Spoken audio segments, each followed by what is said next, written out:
Vailou kun phat lung kitai ka chun mai ko kawai kun lai zang akom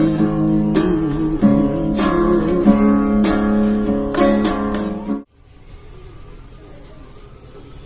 Hi guys,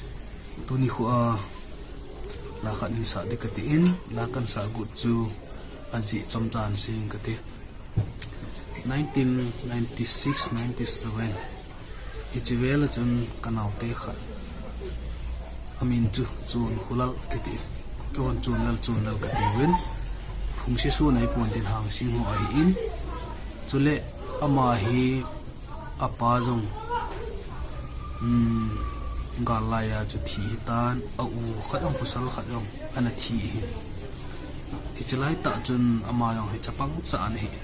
ki ho tu gul khat mai za na ki leng a hin ama hin in sung gen the to hi le alung gen the ji len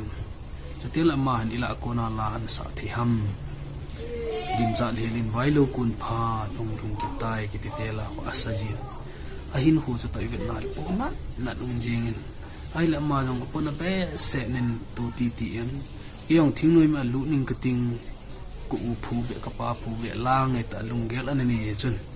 ama jong thing noi min an lu khatan alu na chun thuboi la boi ji chun ama jong hin ahin hu thing noi mi khu na ko nen thi na an tu ki tan ingai tu ala paz apale au ngai lu na jala ma na kal so na jala ma na thikin hin kanong thima ong jing ji in tu nung sang hyong le 96-97 2 hyong le 2023 kuma hin ke u te dol khat hin jalin ala sa ji chu Vailou kun phat hi ke thim hi jong le ke ma ma gel do na dingin chom cha jong le verse khat chorus khat sang kati Vailou kun phat lung kitai ka chun mai ko kawai kun lai zang akom so chung to ni zong mol pang le pai tong dong ta lo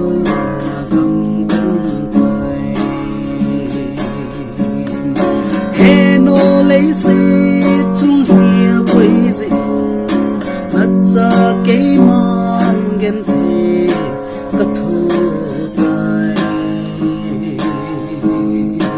in sung mai chang lấy hiu xem về dinh ngút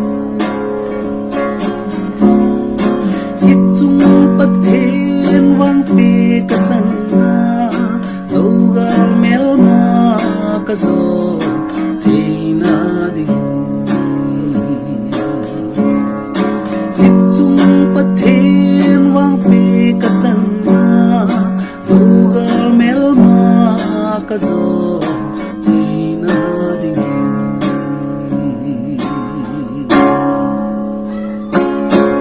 Keep